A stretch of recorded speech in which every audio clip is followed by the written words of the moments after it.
Hello साथीहरू, good evening. अन्डाको भाउ के सर बढेको?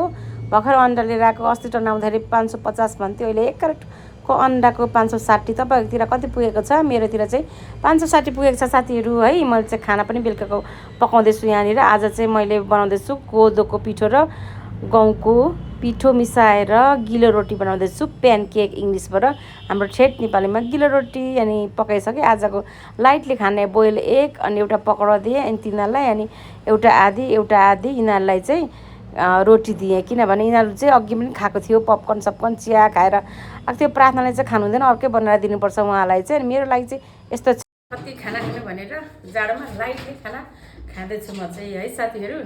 कोदो र गहुँको रोटी छ, बोइल एग छ, अनि 2टा पकौडा। आज चाहिँ यति खान्छु। अघि पपकर्न पनि खाएको थियौँ, अनि त्यसपछि कफी खाएर हामी सुत्छौँ। हस् त साथीहरू, सबैजनालाई मेरो प्रार्थना मुजी ब्लगमा धेरै धेरै स्वागत छ, अनि सब्सक्राइब पनि गरिदिनु होला भन्न चाहन्छु है त।